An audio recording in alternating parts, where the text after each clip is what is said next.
you can't have 100% certainty with anything. Why think that then you should have 100? Well, you can have 100% certainty with respect to very few things, that is mathematical truths and logical truths, but you're certainly not going to have 100% certainty with empirical truths and certainly not with religious truths. So why think that?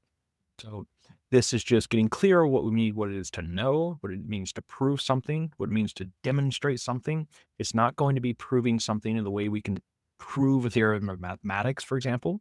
We have to be clear on what we mean. So Aquinas argues that we can know by natural reason that God exists, not just by faith, not on blind faith, not this idea that I just feel a certain way, that I subjectively have it in my heart.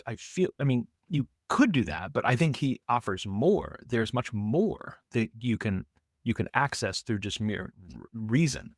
Okay, so let's keep going.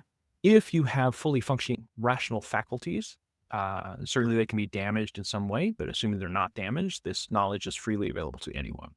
Okay, we went through skepticism last time. And this part about the background, I think this is helpful in the history of philosophy and the history of ideas to really just kind of situate ourselves and get context as to where we are in the history of ideas.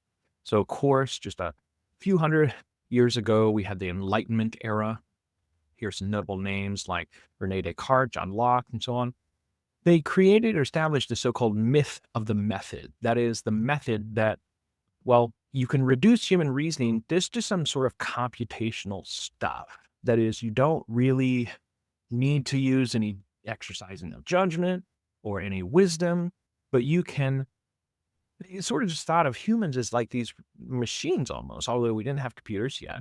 Although Descartes did discuss thinking, when he was up in his upper room, he imagined that looking down upon people and you can just see their hats. He said, I imagine them being automatons, in other words, like robots. So this was an imaginative thing at the time, although we didn't have the technology for it.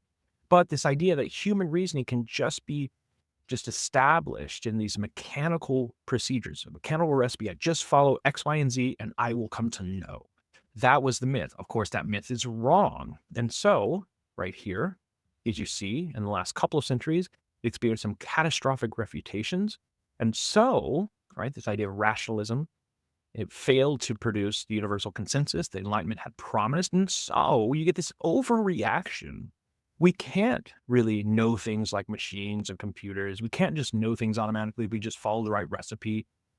It doesn't work like that, right? But instead of sort of righting the ship, as with anything, the pendulum swings too far and we go overboard, we overreact, and we get to what's called postmodernism, this idea that, if we can't know things using the myth of the method, the mechanical recipe, then I suppose we can't know anything at all. Of course, as you can just think for a moment, that this is an overreaction, right? You can't know anything at all would be the conclusion because you can't know a few things. That's just overreacting. But here we are, we're in postmodernism now, where we deny the very existence of human reason or of a universal truth. This idea of a capital T truth, you can think of it, it's an easy way to think about it. We deny that there are universal truths in postmodernism, it's kind of calling card, as opposed to my truth, our truth. These things, postmodernism is okay with it. You can have your truth. That's the way you see things. That's your truth. I have my truth, and so on. This is relativism at its finest. And so the postmodern mind says a little bit like this: they're suspicious of any claim to have or to know universal truth. It tends to see, how many of you heard this before? They see logic, argumentation, reasoning as a form of coercion or aggression. It seems to be a little hostile if you want to use reason to sort of persuade someone. Tolerance, and also in this mindset, becomes the only virtue. Now, the problem with this is that nobody can really live as the postmodernists do. Postmodernists they believe that they do possess the universal truth, although they claim that there is no universal truth. So being inconsistent, they're being self-refuting. They do possess the universal truth, that there is no universal truth. So it's self-defeating, right? And so postmodernists also inconsistent in this respect. They are intolerant of those who don't practice this same way of thinking, this postmodern tolerance. So what to do? This is our situation. What do we do? Honestly, you could dismiss postmodernists. You could just not think about them. But I think the idea here is the Christian response, especially the Catholic response, especially, is just to realize postmodernists are wrong about everything, including postmodernism. They're wrong about how the human reason works. They're wrong about how unreliable human reason is. We can know things because all human beings have a natural aptitude for truth, and the human mind is fundamentally rationally structured, such that it draws itself to true things. Does it do this perfectly? Of course not. But that's how the human mind was created and designed, and it works in general. Okay.